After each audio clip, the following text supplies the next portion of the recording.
Brendan, good afternoon, man. What's up, Seth? Welcome back to another episode of the Word Podcast. Probably one of the most anticipated. I know the listeners have been waiting with bated breath for this one. Bated breath. We've actually been getting an unrealistic amount of paper mail here at the office, at the Word office headquarters in our studio, all about this particular uh, episode around buying and getting ready to buy, right? Because I think a lot of people have I'm getting a questions. lot of demand for it. Yeah, you're right. A lot of questions out there about buying right now. There's a lot of interest in the market right now, and I think that in general, people don't know what to do. I remember when I was first time buyer, I was just looking for a trusted professional to help me out, and there wasn't, I was a relic to Zillow and some paid ads maybe to get a realtor to engage with me, and so our aim today Oh, is to spend a significant amount of time on several getting ready to buy steps around, hey, what do I need to do when I'm thinking about buying? What do I need to do to get my finances in order? I'm reading my cliff notes over here. yeah. And then finally, I guess everyone will be in this ready to shop phase. Then you just got to find the house, right? The hard part is getting ready to find the house, I think, and getting Oh, clear on your expectations.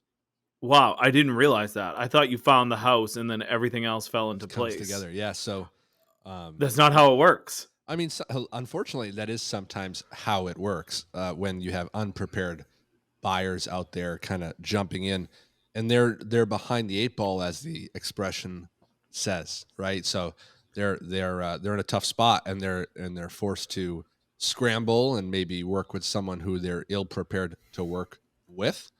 There's so many real estate companies out there that make their entire business on this Zillow model, where they're doing what we've coined like the driveway consult, and that's where you're meeting your agent for the first time after, in this on-demand economy, you went and saw the property for the first time. So we here at Reference specifically always like to do a little bit of a better job of doing a full buyer consultation, as we've coined it, and get clear on what that client's looking for well in advance, and then we go see properties after they've gotten their finances in order and have prepared their down payment and the like.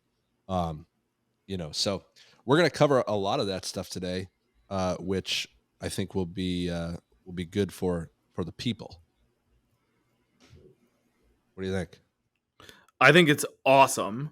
And I can't wait to learn about it because in my mind, I thought you just looked Showed at the up. listings, called the listing agent, and said, I want to buy that house. And then you figured out how to do it after. So this will Yeah, not be enlightening for me and probably a lot of other of our listeners yeah. that don't know as much as you.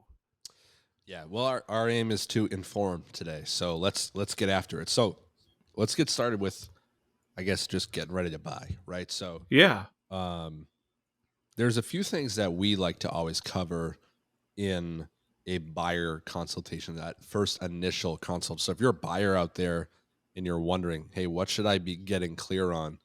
One of the obvious ones is location, obviously, right? Now, hey, I'd like to live here. But I think, I'd like to live in Marblehead, maybe, but it doesn't necessarily mean I can afford Marblehead. So I think, or Nahant for the highfalutin folks on the pod that are living in the beaches of Nahant. So, Hmm. um, Like Nahan Ave? no, different, No. Oh, not different kind of little, Nahan. like little Nahant, yeah. Oh, Um, oh. so obviously just a joke at my co-host here. So, yeah, listen, there's location's pretty important. Most people are thinking, you know, well, why do I want to live here? It usually starts by peeling back the layer a little bit and getting focused on what's the real motivation for the move. Yeah. Right. So obviously people move for a ton of reasons, usually work, usually family, friends, school systems, commutability to work typically, or to see one of the previously mentioned items. They're looking for more space. They're looking to upsize, downsize, and the like. So we always want to find the true motivation for the move, because it helps paint in um, in line a lot of the other reasons why the client's considering relocating. Right? It's kind of an obvious one. And obviously, usually clients have that by the time we're engaging with them, and we interact with them more when they're curious about the specific market that they're looking in. They're clicking around online and the like. Um, Yeah. Can I but I, ask a question here? yeah, please, please. As someone not involved as you, right? So, like, I'm a buyer and I just had one of those events that you just talked about that makes me Yep. think, wow, I want to start looking for a house. How do I begin looking for someone like you, right? Like, how do I do I start thinking about where I want to live first, or do I start thinking about how I'm going to figure out who I want to work with? Yeah. I think you can go back and forth on this, right? I think I'm obviously starting ahead of it, like they're talking to a realtor Yeah.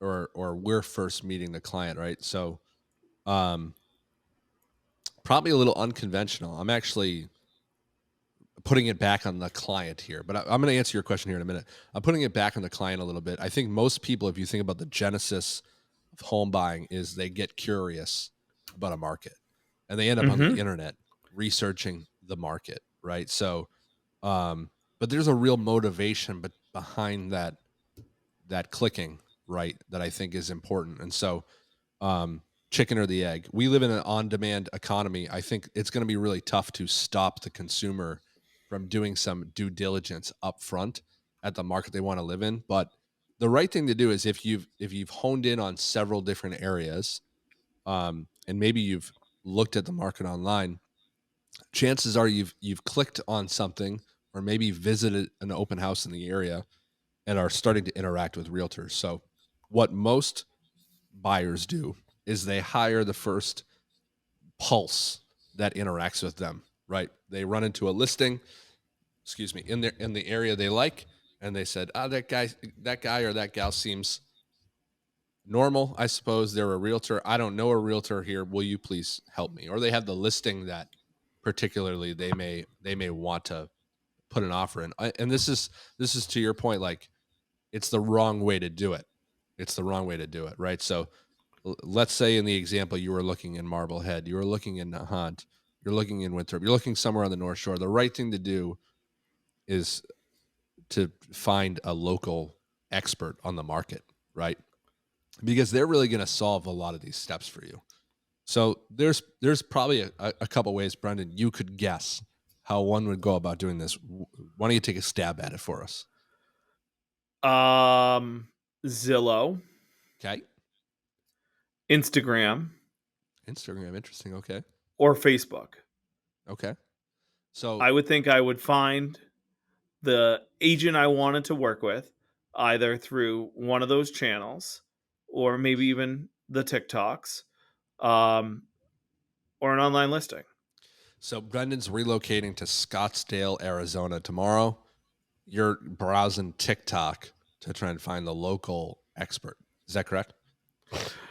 Not necessarily. I'm So not so what challenging I you. I'm do, just trying. yeah, I'm just yeah. trying to. I'm just trying to clarify because I think to a degree you're probably right, and I think that's what's interesting, and we'll make a further point about what So agents should be doing later.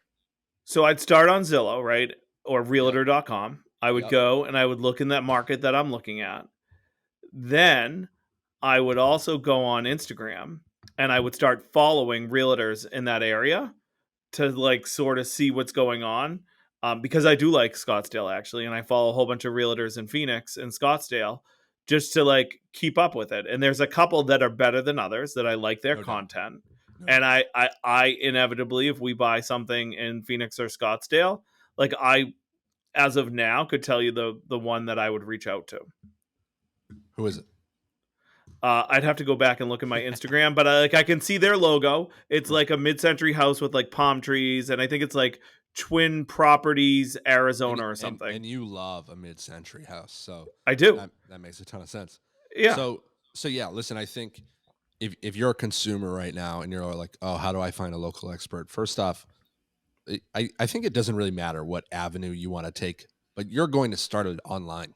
Make no Yeah. mistake. So you're going to hit whatever your generation is or whatever's closest to the consumer. probably is some relevant social media platform, Instagram, Facebook, obviously for more of the older generation, the boomers, people like my age and above. A little bit lower age, you might be more into the Instagram, TikTok, Snapchat, whatever. Um, Zillow, Realtor, and the like, they're all going to report back on past sales of different realtors typically. But as an example, like I actually don't put a lot of emphasis on either of those platforms, mostly because they're lead generation platforms that consumers get their data sold off of. Okay. So when you go on Zillow, sure, it's syndicating with the local MLS and it's providing you usually with some of the most up to date listings. Um, It emails me like a million times a day with it like does every email new you a lot. listing. Yeah. You know, it's actually quite interesting. Side note, when I was selling a piece of property recently, because I had claimed my house on Zillow, Yeah. it every day sent me a report on my house, which is, you know, should be the industry standard if you're a realtor, right? If the automated algorithm of Zillow is doing this reporting, then we need to be doing better as listing agents. I Anywho, get automatic updates on houses I don't own. Like it thinks I own yeah, several houses that I don't it, know how it thinks that I'm the owner of. it thinks the same of me. It's probably Yeah. because I've clicked on it or I've requested info on it or, Yeah. hey, update me on this listing or something Yeah, there's a previously. house in Weston. I like every 6 weeks or 8 weeks I get an update on its value. There's like my neighbor's Weston. house, Weston. Like I don't even know how this happened, but like I get the like automatic updates on this house. Hey, hold on one second. All right. Yeah.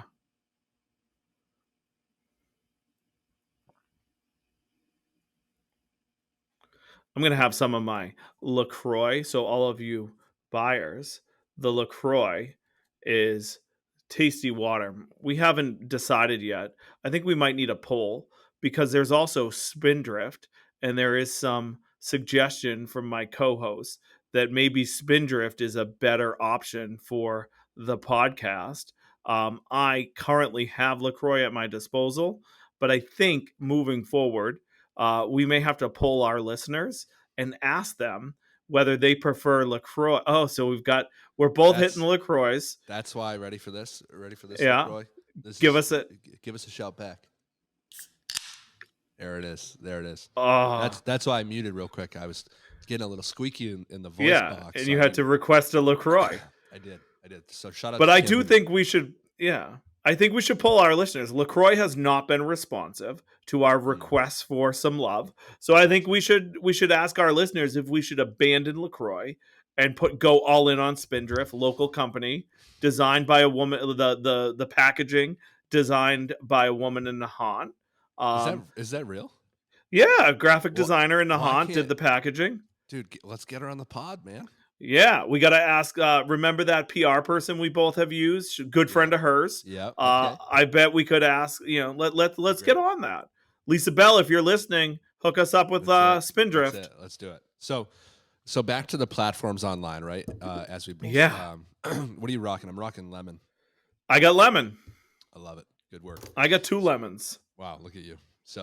Um, so those platforms are very pay to play, right? So early on in my career, I was spending thousands of dollars a month on Zillow to buy consumers' data to get opportunities at bats to show people properties, right? And the reality is, sure, in the on-demand economy, the client is going to get what they want in going to see a house, whether it's calling a listing agent, it's the path of least resistance. We're never going to stop that, but the reality is I don't prefer to cultivate clients that way. So a lot of the times what we're doing is working on direct referrals, some other Google advertising and the like. So, but nonetheless, what you should be trying to find as a consumer is the local expert in that specific zip code or neighborhood, right? So every realtor usually covers a handful of areas.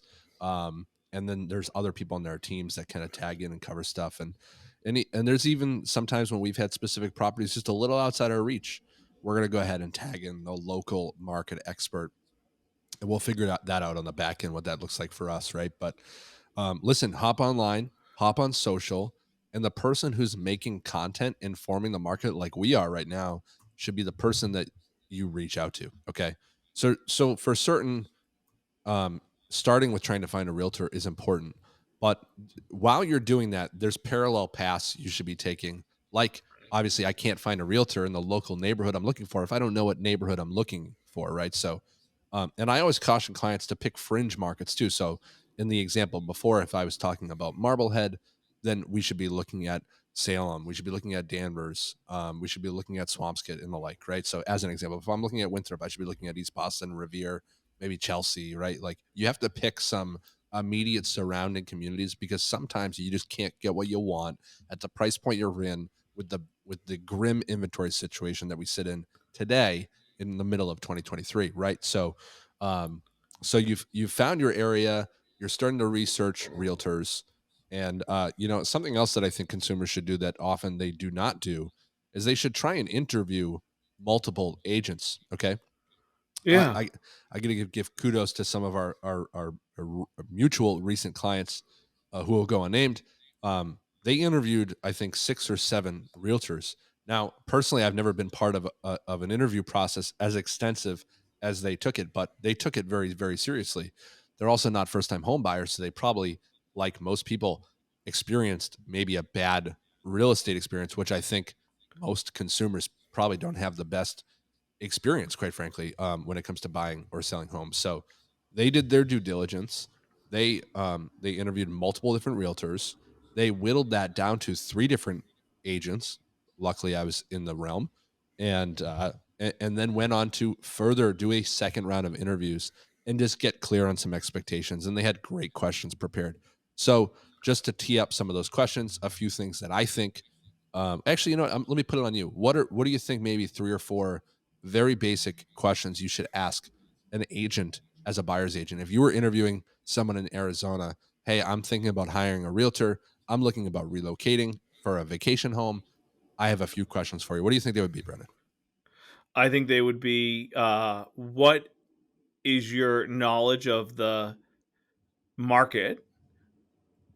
What is your understanding of the market? What is your relationship with other realtors? Because I understand that sometimes listings don't come on the market and they are either a pocket listing or off MLS. Are you going to have access to those if I hire you? Do you Yep. are you persona non grata in the real estate community? Or are you friends with everybody and people call you when they have listings and you sort of are in the know?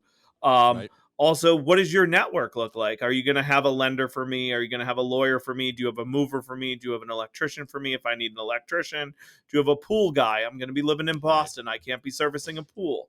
Do you have, like, what does your network look like? Yeah. What is your expectation, and what do you hold yourself up to respond to my request for information? Like, do you have, like, I get back to emails within 24 hours, like I don't leave for the day until like, what Right. are your communication Expectation. policies? Yep. Yeah. What do you charge? Oh, these are all great, right? So I think Yeah. this is a great first breath of questions. There's only a couple, and you hit it. It's the network is really important, right? Because something I tell all my clients is I really want the team here at Reference and the brand here at Reference to be the general contractor of the sale. We're going to QB everything, so whether you need a couple different attorney recommendations, a couple different lender recommendations, you need the electrician post sale, pre sale, pre inspection, whatever it is, all you got to do is ask us the question, or we're going to give you an unsolicited recommendation about things you're going to have to do as part of the transaction. So, great few questions there. I think there's probably only 2 additional questions, and maybe some people will find them a little harsh or a little unreasonable, but I think one of them, for starters, is do you do this full time? Are you a full time realtor? Because I think um, I think that matters. Okay, now here's the deal. Um, Someone would be like, dude, well, hey, Seth, you were part time at one point. Well, was I? I worked 40 hours a week at a job. I also worked 40 hours a week in real estate. I just had 2 full time jobs before I had, enough of a client base to be able to jump in and do this, 100 hours a week, whatever it is. So I think that's important because and you can probably ask it a different way in the sense of, how many clients do you help at a time and how many homes did you sell last year? And tell us about a recent offer you had accepted or something like that. I What type of I contingencies are disagree. tell me why. 'Cause I think that's, I think that that says, are you committed to being a realtor? And are you able to support yourself doing this? And are you good enough to do it? Or are you just playing around in this and I may get caught up as a casualty in your inability to commit to this as a full-time job? Sounds like you agree. Oh, I 100% agree. I'm Yeah. not saying I disagree. I'm just saying I think you're being overly generous with the sort of genesis of the question. I think the thought process behind it is like, You gotta be full time. am I gonna be Yeah. abandoned because you're like it's the day At you don't work or you watch your grandkids? At Oracle in a conference room, right? So Yeah. when the house I want hits the market at 4 p.m. on a Wednesday, where are you? Did you send it to me or did I tell you about it? Because you're busy in on a conference call or something, right? So yeah, Yeah, listen, that's another thing. those Oh, sorry. I was just say those things are really important because what most people I'm sure don't know, we say the stat all the time here in the field, but like the average realtor sells 2 to 4 homes a year. Okay. And in fact, if you take about 75 to 80% of all of the transactions across the US, the top 25% of the agents are doing them. So, an agent like myself and my team, who's going to sell over 100 homes this year, we're doing 75% of the volume in our market typically, whereas the other 25% is made up of the vast majority of agents who are doing one, two, three, 4 deals a year. And so the reason that's important is market knowledge, availability. Are you full time? And to your point, are you gonna is this your part-time job as you help me make the largest financial decision I'm probably gonna make in the next decade? Or are you doing this for real to help clients, right? So um and again, I think most people, unfortunately, like 90% of clients just hire the first agent that they interact with, that they get along with, instead of going through an actual interview process, because this is a job. This is a job to get done, and it is high stakes, so it should be treated as such. Go ahead, you were going to It make a point. I think it's good for now. But coming back to another question, right? Like, is it as a consumer looking for an agent to help me buy a house? Is it should I be expecting that somebody's going to ask me what I'm looking for, like what's important to me? Do I want, certain attributes? Do I want things? And should I also be hearing, you know, some questions or redirection of like, well, have you thought about other areas? Have you thought about this place? Have you like, should it be more than sitting there and being an order taker and more of being a consultant to me, right? Should I be having someone that's just writing down everything I say and yesing me, or like, do I want somebody that's going to push back a little and say like, well, you said you want 3 bedrooms, would you consider two if it were upstairs, downstairs? Like, I'm just sort of making stuff up in Yeah, that no, scenario, but I think I'm tracking with you. I think here's the deal. You and I do this all the time, so it's a little bit weird to discuss this, right? yeah, But I'm telling you right now, the average consumer that I interact with, they have a general idea of where they want to go and why they want to go there. And it's usually for work location, friends yeah, and family, or they'd like to move further out of the city and have significant more space and privacy. Okay. And ideally, with that, planning to have kids, not have kids, yeah. whatever. And they're thinking about school systems a lot. So I Well, I was find that getting most, more to the point of like, when you hire all sorts of other people, they sit down with you and they go through like an extensive questionnaire about like what it is you want, what your goals are, and like what is important to you. And they're trying to assess like where you can get moved on certain things. Like, yeah, I know that when we meet with people on the estate planning side, like we're trying to unearth like what are the pain points that have brought these people into the door. And then we're doing a really comprehensive job of walking through correct. all of this.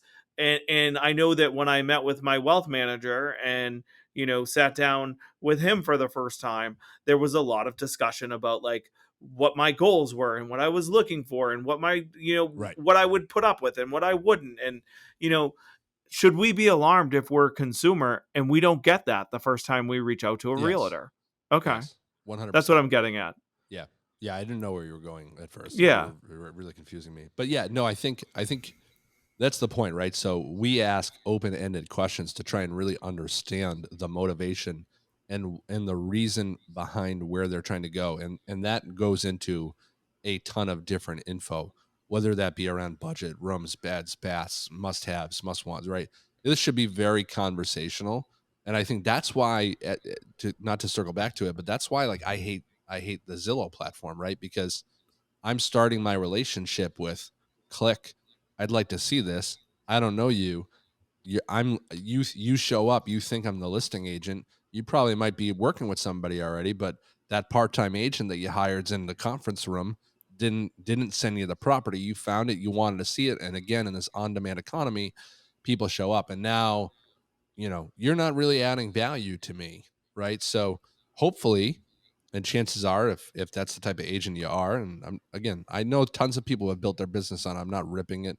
It's just I choose to not conduct my business that way because I want to onboard clients and learn their true wants and needs, kind of the way you're recommending. So yeah, be alarmed if someone's like, "Do you want to just go see it?" Like, that's we're not. Like an order taker. They're Yeah, essentially listen, like working at McDonald's, like here's if your you think fries and hamburger. if you think in 10 years you're not going to be able to click on the internet and go and either get a digital code or have someone meet you there that you never have to talk to or get spammed on the phone between AI and all these online platforms, you're mistaken. There's going to be ways to get in a property and see a property without calling Seth Williams, right? And there already are, and these are the platforms you're talking about, right? And But listen, I'm for not a gonna small have Seth Williams walking through the house with me telling me correct. that it's okay that that electrical system is old. Like, don't be Yeah, scared. You don't have to update it. right. Don't be scared that that refrigerator is, not the same color as the other stuff. Like, I don't get that Yeah. experience and knowledge of you. Correct.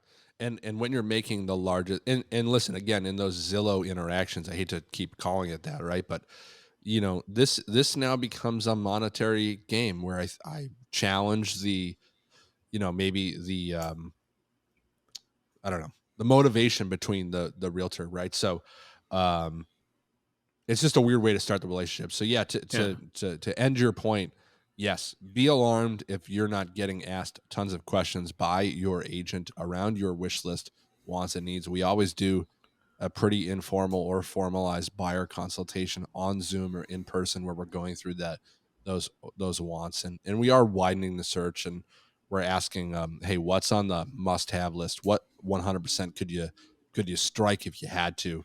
Could you do a two-car garage instead of a three? Whatever, right?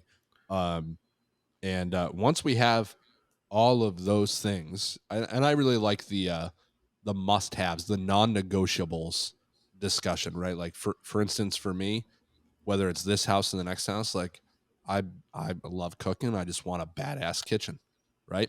I I'm not moving to a house unless it has an owner's suite at this point. You know what I mean? These are the things that I think you just want as you progress in life. Um, You know what I want? well, what do you want? Desperately, I want a kitchen that is closed off. Like, I would like to be able to, Really?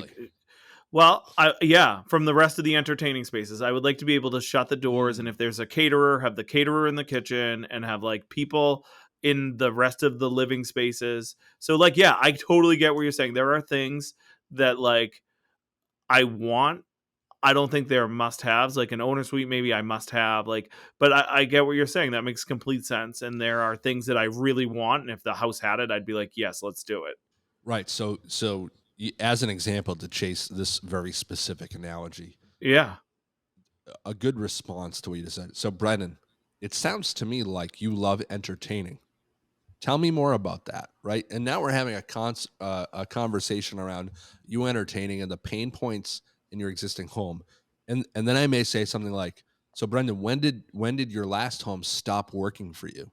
Oh, well, we did this, and you start to really understand that the real reason Brendan in this example is thinking about moving is, once COVID happened, you entertained a lot more at home and blah blah blah, and when you do entertain everyone's right in the dining area in the kitchen and that you don't love because the kitchen's a wreck because Andrew makes a mess when he cooks, right? So like, Yes, so you know what I mean? 100%. Like, I listen, I've been to dinner parties at your house, so Yeah. um, And your house like, is laid out exactly the same. So like you get yes, my pain point, right? Like yeah, we have huge open like one room floors, right? yeah, yep. And a great solve for that. I was talking about this with Jen last night. Yeah. Some sort of walk-in pantry to house a lot of those would just be Yeah. a complete game changer right now. These are first world problems, obviously we're talking about, Yeah.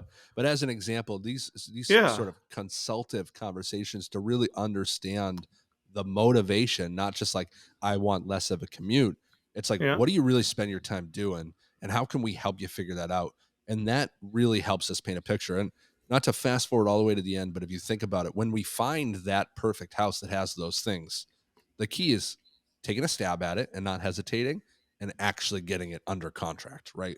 Which we'll cover at a whole other episode here. So, um, okay, so once you've So done it those sounds few like you're things, yeah. go ahead. Just to point it out though, it sounds like there is a real process of onboarding Correct. and learning and meeting the agent. And I wonder if you are interviewing the client just as much as they are interviewing you. Like, is this somebody that we can work with? And is this someone that's going to see value in our approach to real estate? Yeah, listen, I think when you're new in your career, there's a saying if you lead generate, you don't have to tolerate. Um, we're at the point of the team where, yeah, that's why we have a team. We're very busy. We try and do right by our clients. We have great reviews, and so I mean, for me personally, I'm working with a very select group of buyers at the moment. But yeah, listen, I think it's the dream of every realtor to, if you have someone who's disrespectful or not cognizant of your time, or not Unrealistic in not yeah, budget. unrealistic, not loyal, ill-tempered. These are clients that, quite frankly, sure, I don't want to work with. I think for the new agent out there, your time is less valuable. You need to go learn and experience this market and experience more clients to become valuable to the market. Okay, so, but yeah, for sure.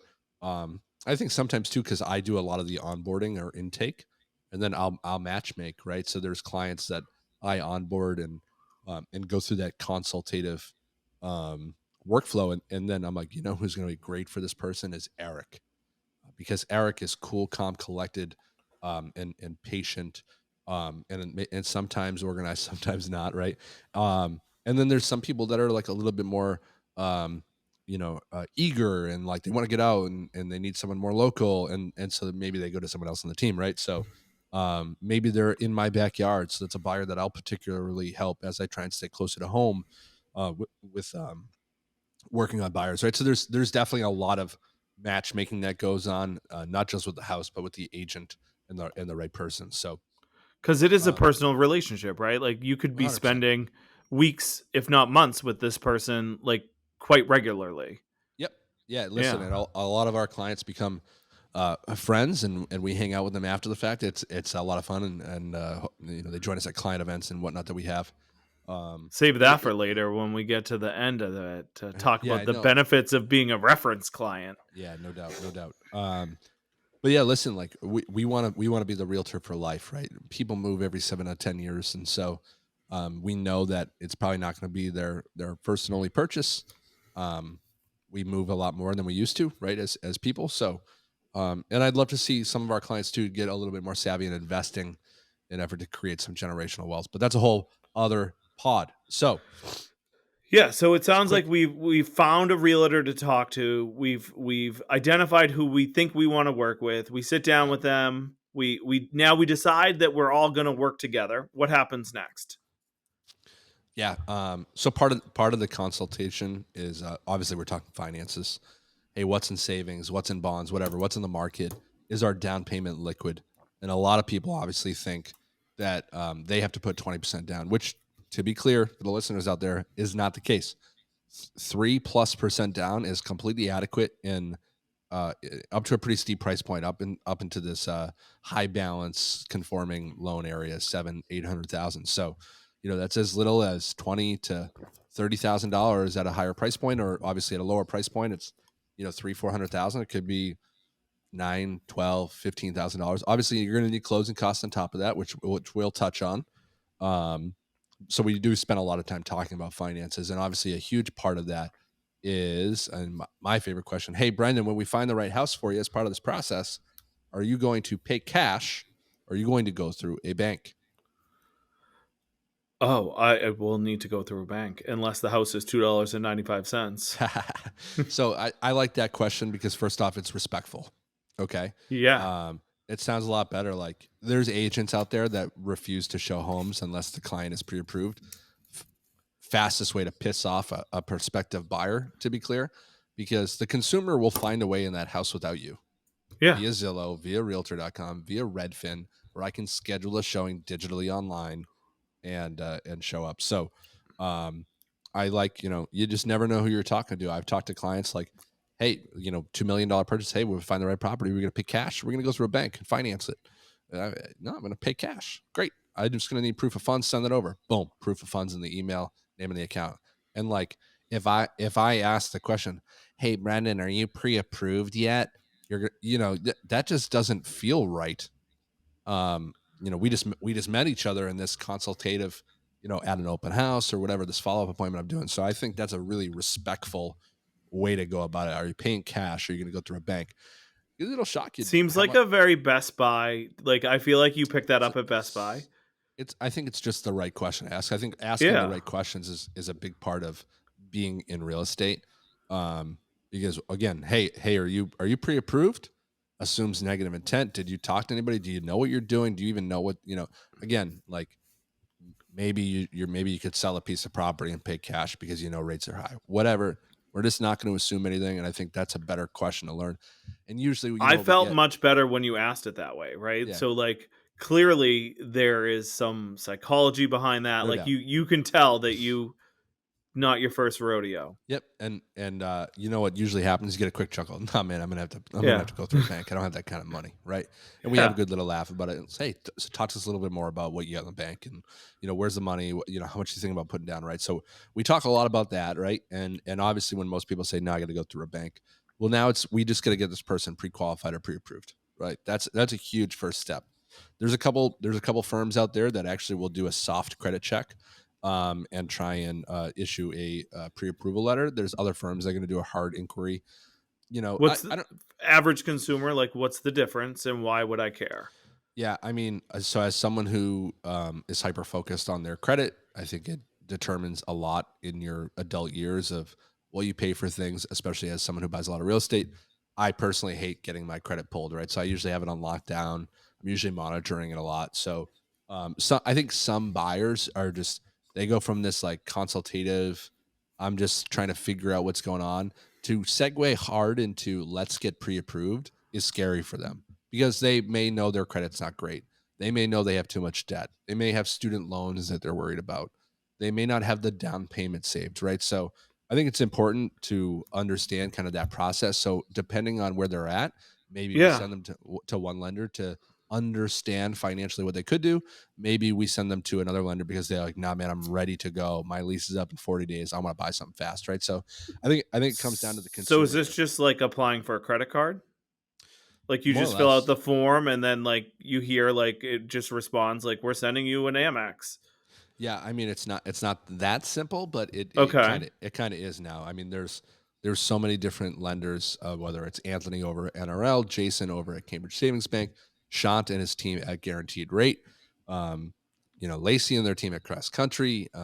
Geez, I'm sure I could go on, right? So Yeah. there's the Farrar gals over at Fairway. That's actually the company that started doing the soft credit check. It just launched actually, so you can basically get pre-qualified on a soft credit, which means there is no hard inquiry, which means your score does not go down. Most people think that when you're shopping for a pre-approval, every single inquiry hurts your credit. That's not the case. You can get multiple different inquiries, and ideally, you're going to try and learn the most from multiple different lenders. Well, I would Have you ever caution seen Charlie Brown? um, surprisingly no. Okay, so there's like in Charlie Brown, there's these characters. and I think they all look up to him, and you only see their legs, and you hear like wah wah wah, like when they're talking. And to me, you were just talking, and it was like, if I'm a novice consumer, like I didn't understand a word you said. So let's break that down a little bit Okay. further, right? So, I meet with you, you ask me if I'm paying cash. I say no. Unfortunately, Seth, I have, $25,000 in my savings account. I've Yep. got, a little bit, I got a decent amount in my 401k, maybe 125, and Nice. I'm sick of renting, um, and I'm ready to go. And you start talking like that, and I'm already like, oh my God, I can't do this. I'm renewing my lease. Yeah. So, Talk me um, down. okay. So here's the deal. First off, Brendan, great job saving all that money. That must have been really hard. Well, my company just does it. Your company just does it. Well, that's cool. You still had to opt in. Give yourself a little credit, man. Oh, It's thanks, hard. It's man. hard. It's hard to save money in this economy. So good work. And based off the budget we're looking at, that's more than enough. And the bank will really like to see the reserves that you have saved. So good work. You should be proud. All right. Feel pretty good right now, don't you? I do. Yeah. So I don't So have to just renew my lease and forget about this because I no. was overwhelmed. So here's the next step. I'm going to put you in touch with XYZ lender. They're Yeah. one of our trusted partners. Yeah. And I do this a lot of the times, just a little timeout, depending on the personality and where they're Yeah. located and the type Yeah. of product they're looking at. Yeah. I play matchmaker just like I do with the agents, right? Yeah. So I know that this person is a little bit more high touch. They're going to need a little bit more explanation. Well, that means they might go with this lender, right? I know that this person doesn't care and they're just going to be head down. They might be a little unresponsive, and all they're going to do is shop rate. I know they might go with this lender. So Mm-hmm. we'll play matchmaker. Sometimes we'll send them to one, sometimes we'll send them to two, and we'll let the lenders, whoever wins wins, right? Um, so Brendan, we're just going to send you over to so and so and so and so. There are a couple trusted lender partners. They're going to have you fill out an application on their website. Super easy. I'm sure, like you mentioned an AMX earlier. It's just like filling that out, and they're going to go ahead and look at everything. They'll probably ask you for some extra documentation. It's pretty easy now. If the company you're working for lets you e-sync a lot of those documents, or they might need your W-2 or whatever, but they're going to go ahead, pull your credit, and honestly, with a couple follow-up questions, they're likely going to issue you a pre-approval and tell you probably that you can afford way more than you actually want to spend, which is good. So super easy process. Take 15 minutes to either read their email, talk to them on the phone, whoever you feel more comfortable with. I would just challenge you to chase. Very simple. Oh, that doesn't sound as overwhelming as before. No, I was getting obviously techie with the credit Yeah. checks because Yeah. I just hear that as such an obstacle. Like I don't want them to check my credit. Okay, well Never once would I even think about that. well that's probably because you have great credit, right? So when you're and I'm not trying to stereotype to be clear, but when you're a Yeah. renter, it's probably because your credit is under 7, you don't have the down payment, or you just simply have not even thought about buying because you do not want the responsibility. Or you know that buying where you actually want to live is too expensive. But as rents continue to increase, Yeah. more and more people should be thinking about buying. And yeah, I don't know. I just we always run into it, and I think it's always because people start looking online up to 2 years before they're actually ready to buy. So the Zillow consumer, I mean, think about it. How long have you been looking in Arizona on Zillow? 3 years. You know what I'm saying? And like, Yeah. are you ready to buy down there? No. No. But you're learning the market a little bit, you're piddling, you're dreaming a little bit. Yeah. But eventually you're gonna be ready. And Yeah. so, it's just important that and listen, we may get your information as a buyer through a billion different channels. You could be referred to us because you mentioned it at a bar one night. You could have clicked on an ad on Google. You could have seen our signs and called us to find out we don't know, right? Yeah. What we do in the back end. But the average consumer is not transacting for a couple years, and obviously some others are. We actually did this exercise a couple months back. We took about 20 recent buyers that we had, and about like 20% of them were came to us in the last few months. The vast majority were a year plus, and about another 25% were 2 years plus, right? So it just depends. Like these consumers sometimes are point and shoot. I want to go see it. I want to buy it. but Yeah. more than likely they need some education and help, and they start looking and they're hesitating because they might not be ready for down payment reasons, credit reasons, whatever, family, spouse, other situations, work, yada yada. So Well, I getting think it's pre-approved, important to hear that, there are people that can talk you through this, right? So, no like, doubt. and clearly you know a lot on this topic, and I think as an average consumer, like, half the stuff you've brought up, like, I never would have even thought of, like, that I needed to be done, or that, like, and this is not a part of the process I'm super involved in. So, Right. like, I also don't see this. So, like, this is all super enlightening to me. Well, that's good. That makes me Yeah. happy. Yeah. So there's a few other parts of getting ready to buy and getting your Yeah. finances in order. There's this concept of closing costs, which like everyone's heard of, and no one knows what it is. Even I find that people who have bought and sold before are still perpetually perplexed by what these elusive closing costs are. Right. So um, why don't you walk us through a little bit of what closing costs are, because that is something that is handled a lot by you, and you Yeah. can kind of back into some math, and we'll talk about that a little bit. And I think the reason, by the way, that's important to discuss now and not at the end of the transaction, because there's this concept in buying a home of a minimum investment. So when I say 3%, 3.5%, or 5% down, those loan products, you have to put that exact amount or more down on, right? So if I'm buying a $500,000 house, depending on where it is and what the taxes and all this stuff are, which you're going to cover, I'm going to need my down payment. So let's say I'm doing a 3% conventional loan on a $500,000 house. That's $15,000 as a down payment plus my closing costs. So just because I have 3% saved, unless you get a magic realtor who's going to get you those closing costs covered in a really hot market that we're in right now, which by the way, we've done that before, reach out to us. Um, then you need to understand that there's a little bit of extra cash that's often needed depending on the loan program. So go ahead and walk us through some of that a little bit. Yeah. First, the before we get people excited about having their closing costs covered, it's It's a tough. very precise game, and it's tough because you can only get so much covered before Correct. the loan forbids Yeah. an excessive amount of credits or closing cost credits. Yeah, So just for clarity, there's limitations on that. yes. You can't buy a house with 3% down and get 4% back in closing costs and put money in your pocket. At least not in residential primary residence real estate. Commercial real estate, different story.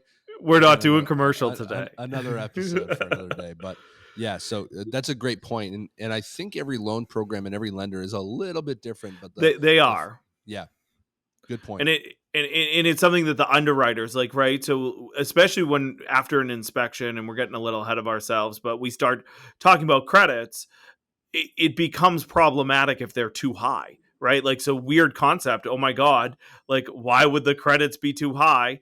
And Right. then, as a buyer, I'd be like, what are you talking about? Of course, there's no such thing as too much credits, right? Right. Right. Um, but then you get in trouble when you start lowering the purchase price and you keep the credits high, because then you blow the ratios off again. So, like, it's a very delicate balance.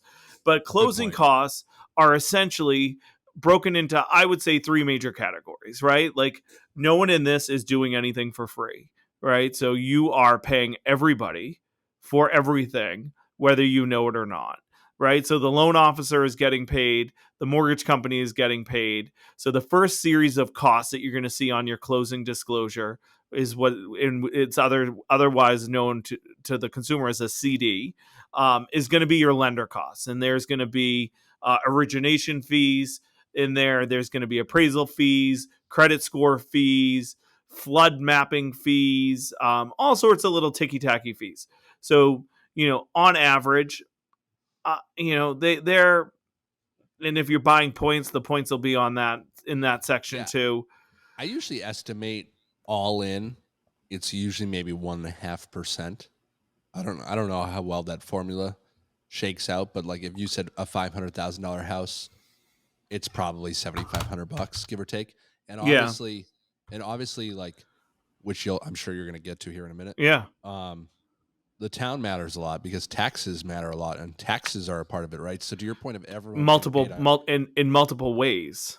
yeah, I wrote that Yeah. down, of Yeah. everyone getting paid because the town gets paid, the lender gets paid, the realtor gets paid, the bank gets paid, and the attorney gets paid, And the registry of deeds, and the registry the of deeds gets paid, insurance and companies. the state gets Yep. paid. Yep. Yep, Everybody gets paid. insurance gets paid. Yeah. That's a good one. Yep, So, homeowners associations, if it's a condo. So yep, first, the first major set of fees, and I'm just going in the yeah, structure of the CD, are going to good, be the lender fees, right? So sure, at box A are going to be your lender fees, typically points, origination fees, flood mapping fees, credit monitoring, appraisal fee is all going to be up there.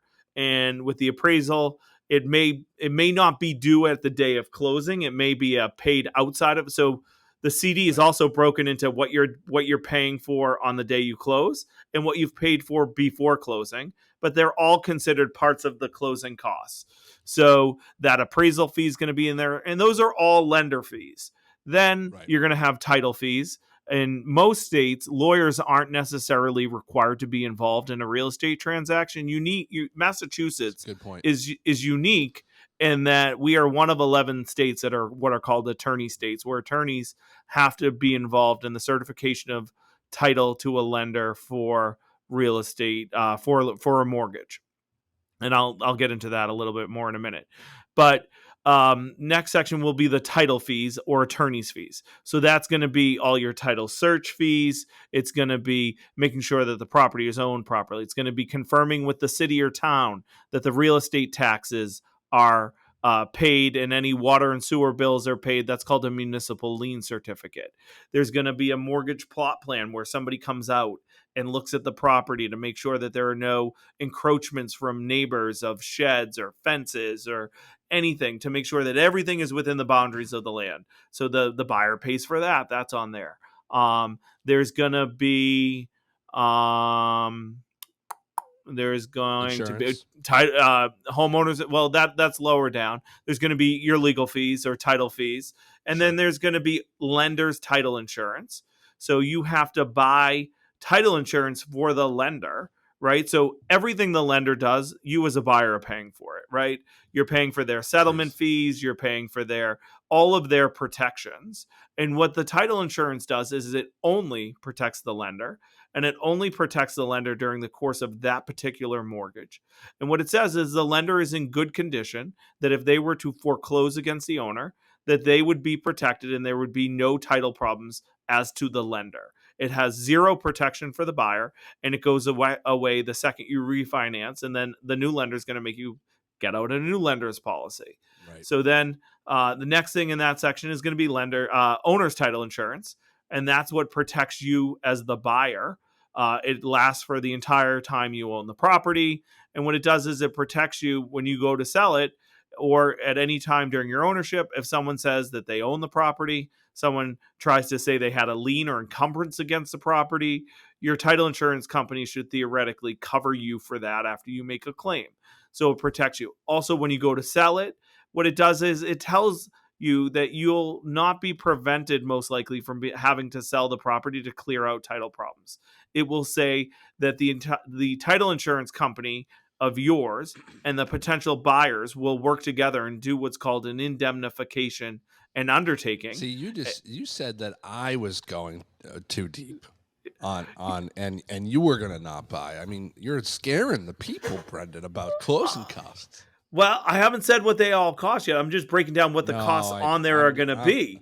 I'm just And, razzing you. For yeah, the listeners out there, episode 10 of the Word Podcast, a whole hour episode on title insurance. So if Brendan is confusing you out there yeah. on all of why would you get these things and who's really covered and why you should buy them, because some of these policies are quote unquote optional, and I personally think you are just a fool if you are not taking them in, because it will protect your biggest assets. So for a Well, we deeper just found drip, out today we have a sale that yeah, isn't that, yep, might have yep. a title problem of an Well, it's not unknown mine. probate. It's got one, man, and who knows when that is going to close now, right? So Well, we Um, don't. We're still trying to confirm if we have an owner's title policy, though, so that we can try to close with this process where the two title insurance companies will say, Indemnification, "Go ahead and undertake. Yeah, do the transaction," and we title we'll insurance fix it. companies Yeah, will fix it later. yeah. Um, So again, I didn't mean to cut you off, but yeah, episode 10 of the Word, we had some wonderful ladies on to cover title work. So probably worth a well, if you're a nerd, you're gonna like that episode because we spent some time on it. We also yeah, talked about a lot of title issues too, which was yeah. fun. So continue on. Yeah, so then after that, you get down to recording costs. So you have to pay to record the deed. You have Yep. to pay to record the mortgage. You'll pay to record a homestead. If it's a homestead, what a homestead is a homestead is another optional thing in Massachusetts. As a consumer, it protects your Tons of protection. equity in the property. It protects you as an individual up to $250,000 of equity, and it Yep. can't. And it allows for a for you to not have your house sold beneath you to satisfy creditors if anybody ever has a judgment against you. $50 sounds pretty important.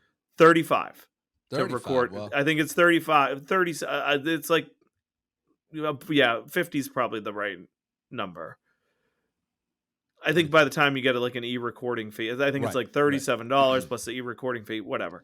Right. So the recording fees. Everyone So does it. Everyone does it. everybody does it. Yeah, all the time. And as a married couple, you can protect up to 500,000. So it's 250 per person. Married couple up to 500. So then next section is going to be your prepaids, and this I think is where the taxes come in, right? So this is Yep. where people I think miscalculate and misestimate what their closing costs are really going to be. And it really depends on the day of the month you close. It depends on what month in the quarter Yeah. you close.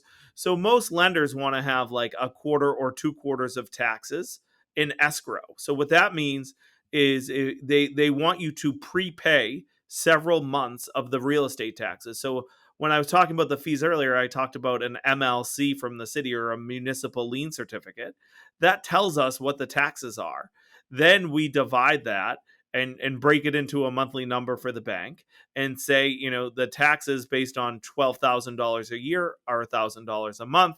So then, and I'm using that because it's math I can do. Sure. Yeah. Um, so the bank may say, well, we're in the third month of the second quarter, so we're going to collect 5 months of property taxes so that we have, Enough.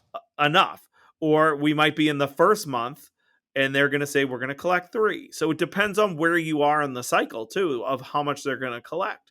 So that could be based on the real estate taxes from town to town, or price range to price range. It could be, significant amount of money, or Right. or Right. like not, Right. something that's going to kill you. They are also going to want to see several months of homeowners insurance as well.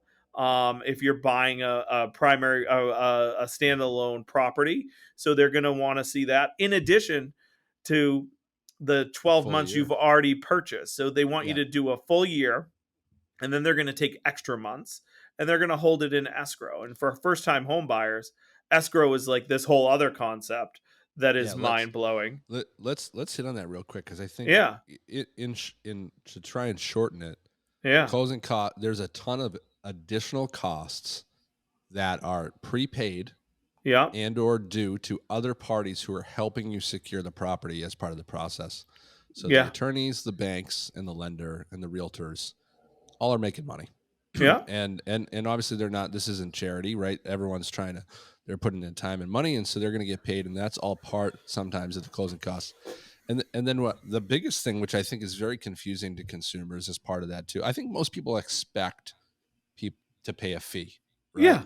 I think the other half of that is what ends up being the prepaids, to your point, um, and specifically some of the escrow funding. Okay, so yeah, to shorten it, escrow, like so the you're going to borrow $500,000 from the bank to buy an asset with as little as 3% down. The bank wants to know for a fact that the taxes are paid on time, that the insurance is always paid, protecting their asset. So in case of disaster, they will get the insurance money and all is good. So what they make a buyer do is write the check for a full year's worth of home insurance. Okay. And so that's part of closing costs. Usually you're going to get home insurance for $2,000 to $3,000 around here, depending on where you're at, your credit and all that other type of stuff and the asset, right? So that's a couple $1,000 in and of itself. And then Brendan, to your point, not only are we going to make you pay for it in full, and we're going to make you pay for the taxes for the quarter in full, but we're going to make you pay several months, 3, or 4 or 5, depending on the lender and depending on the month, into a kitty, right? A separate bank account that the bank is going to manage for you, of course, on your behalf. And they're And going to at take your care of those expense. and at your expense. And they're going to take care of those bills for you, right? So I'm going to pay my current bills that are due now, and then I'm going to start pre-saving at closing to this hypothetical escrow that the bank manages. So usually it's like 3 or 4 months, right? So if, let's just use again easy math. If my insurance is, you know, $2,400 a month, then or sorry, a year, A then year. that's $200 a month. And if I Mhm. have to pay 3 or 4 months into the escrow, that's $600 to $800 in additional closing costs towards prepaids that funds my account just for insurance. They're Mhm. going to do the same for taxes, right? So Mhm. Winthrop, the taxes are a little bit steep. Most homes are 8, 9, or $10,000. That means for a quarter, you're talking $2,500. So That for a assumes quarter, that your community's doing quarterly taxes. Some communities right? do them 3 times a year, sometimes they do them half a year. Yeah, and So and and that's what so, it's funny, like, and I think lenders get a little peeved when you're like, "Can you send me an estimate? Can you send me an estimate?" Right? These things are things a great realtor can help you with mhm. because the loan costs are gonna be fairly static outside of rates and whatnot that are have been really volatile lately. But, like, there's a reason why Peabody is so desirable. It's because they have great taxes. It's really low, which means your closing costs are lower, which means your Also have mortgage and escrow is lower every month, right? So and they you also also have have a your own municipal like municipalities. Yeah, yeah, municipal like right. company, which makes it So even better to instead of live in. instead of me shelling it out to National Grid, getting creamed with these crazy rate increases, thankfully they're going down. I just get to pay my $60 bill to Peabody Municipal Light. So there's a lot of municipalities around here. So, a great realtor is going to let you know about those couple things. And so if I have a $500,000 to $600,000 pre-approval, my cash to close or what I'm pre-approved for might increase in some of those municipality towns. So I know that I said it was in short, but escrow is a big part of those prepaids as well. And so I would A usually think 1.5 to 2% additional savings should get you to the closing table. And big thing to point out with escrow is that it's always your money, right? Like it's not the Right. bank's money until the bills come due. So if you refinance, they're going to send it back to you when they get paid off. If Right. you the big pitfall for especially first time home buyers is that the escrow can be recalculated and you may get a Yeah. letter in the mail that you need to send a check to true up your escrow account occasionally, and I wouldn't sit at home waiting for this one to happen, Dude, it just but happened to me. you got an escrow adjustment in your favor? They sent you a I check? I just got a notice this morning on the Florida property, the Florida Airbnb. I recently switched my homeowner's insurance to a significantly better provider, which was also much cheaper. They did an annual escrow analysis, which is what it sounds like. They look at the cash in and the cash out, and the bank doesn't want it to dip below a certain position. I had excess in there. They cut me a check for almost a G, and my payment every month just dropped $300. Isn't that something? That's winning. Yeah. On the flip side, when we Yep. built our house in Winthrop, luckily we were assessed previously at the at the land amount, which was like $4,000 in taxes, and then they said, "Hey, boom, how about 12 grand? Escrow short, your payment's going up a G." So you win some, you lose some. Yep. To your point, um, what is it? There, what's the saying about death and taxes, the two real things in They life, never right? go, So you can't avoid either of them. yeah, right. Like, so to your point, Brendan, don't sit around and wait for a tax cut, especially in inflationary times. We would really expect that those will always kind of creep up in the interim, but don't get lost in the $200 to $300 mortgage payment increase. Sure, no one loves to see it. Once you have certain equity, if you'd like, you can sometimes request to be removed from escrow. So for like the salespeople out there that get huge bonuses or end of year bonuses and they want to stripe those checks, you do have an option to go through that. Or if you put enough money down at purchase, you can opt out of escrow, 20% plus down typically. It's always kind of the bank's call, but and I know we're going down like a super rabbit hole right now, but all of But this is super important when it it's comes to part of understanding how dropping the much money cash. you need. Correct. Exactly. Like you need to think about this before you go out and Yeah. start shopping, right? So like Right.